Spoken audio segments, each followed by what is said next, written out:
លុយជាសម្បត្តិដូរគ្នាកាន់នៅពេលដែលចាយចេញទៅគង់ហូរចូលវិញគុណនឹង10នេះគឺជាអ្វីដែលខ្ញុំតែងតែទឿនសតិខ្លួនឯងនៅពេលដែលយើងមានអារម្មណ៍ថាអត់ចង់ឲ្យលុយចេញពីជីវិតយើងទេចង់ឲ្យវានៅជាមួយយើងរហូ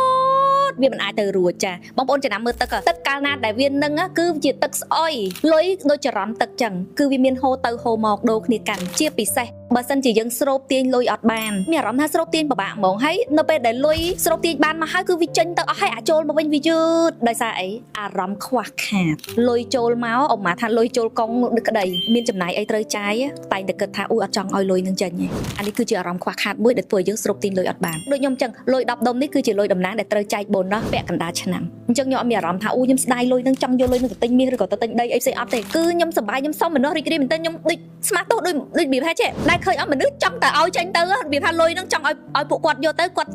បំរើជីវិតរបស់គាត់ចាចំណាយឬក៏គាត់ចង់ទិញមាសឬក៏គាត់ចង់យកទៅធ្វើអីយើងគិតថាលុយនេះគឺជាលុយដែលសាងគុណតម្លៃឲ្យតំណាងយើងបេះដូងនេះឲ្យគាត់ដោយជាកម្លាំងញើសឈាមដែលគាត់លក់បានត្រូវតែទទួលបានតំណាងគ្រប់គ្នាអញ្ចឹងយើងមានអារម្មណ៍ថាសប្បាយរីករាយនៃការឲ្យមែនតើហើយមិនភ្លេចនៅ keyword ដ៏សំខាន់មួយគឺឲ្យចេញទៅគង់ហូរចូលមកវិញគុណនឹង10គុណ100អ្នកទាំងអស់គ្នាត្រូវប្រូក្រាមពាក្យនេះមិនថាចំណាយនឹងជាចំណាយអីចំណាយសាលាកូនចាមិនថាចំណាយនឹងចំណាយថ្លៃទឹកថ្លៃភ្លើងឬក៏ថ្លៃ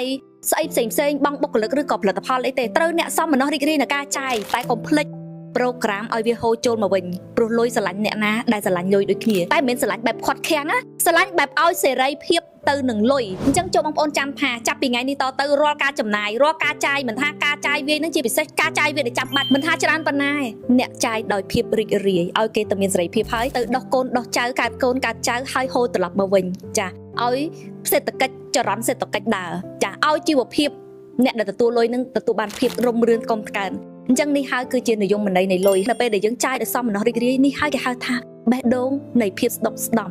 គឺយើងមានស្ដុកស្ដំបរិបូរណ៍យើងអត់ខ្វល់នៃការចាយទោះបីយើងមានតិចនៃការចាយក្តីបងប្អូនចាច្បាប់ស្រូបទាញមិនមែនឲ្យនៅអ្វីដែលអ្នកប្រាថ្នាចង់បានតែច្បាប់ស្រូបទាញនឹងស្រូបទាញនៅអ្វីដែលជាអ្នកបើសិនជាបេះដូងអ្នកស្ដុកស្ដំឲ្យបែបអូហូចិត្តបែបអូខ្ញុំស្ដុកស្ដំជួយឲ្យដើម្បីជួយលោកនេះដើម្បីជួយចរន្តសេដ្ឋកិច្ចប្រទេសនេះអ្នកនឹងបានទទួលហើយកុំភ្លេចបេះដូងអ្នកដែលទទួលត្រឡប់មកវិ